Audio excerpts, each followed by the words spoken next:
Friends, ఎలా ఉన్నారండి? Kuwait నుంచి మమత అండి. నేనైతే బాగున్నాను. పప్పు టమాటా అండి. అయితే చాలా బాగుంటుందండి పప్పు టమాటా, సూపరు. కొంచెం చింతపండు కూడా వేయాలండి, ఎక్కువ వేసుకోకూడదు చింతపండు, కొంచెమే. అయితే ఈరోజు ఇది చేస్తున్నాను నేను. మాకండి ఇది, కువైటోళ్ళకి కాదు. తాలింపు వేస్తున్నాను చూడండి ఫ్రెండ్స్.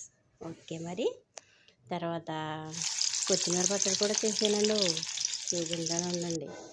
కొంచెమే చేసానండి కొత్తిమీర, ఓ టమాటా, కొంచెం కొత్తిమీర వేసి చేసాను. మేము నలుగురు అండి, నలుగురు సరిపోతుందండి. అయితే పప్పుకూరలో గుడ్ల కూరలో చూపిస్తావేంటి అక్క అని అడిగారు. మా చెల్లి ఉన్నారండి, సొంత చెల్లి కాదు, చెల్లి అవుతారు కువైట్లోను. అయితే మరి నాకు ఇవే ఇష్టం అండి, నేను ఇవే తింటాను ఇక్కడ కువైట్లో. మాకు అన్నీ ఉంటాయి, ఆటమాటలు అన్నీ ఉంటాయి, కానీ పప్పు కూర అంటే చాలా ఇష్టం, గుడ్ల కూర ఇష్టం నాకు. అందుగా చెప్పాను. ఇంటికి వెళ్ళాక పీతల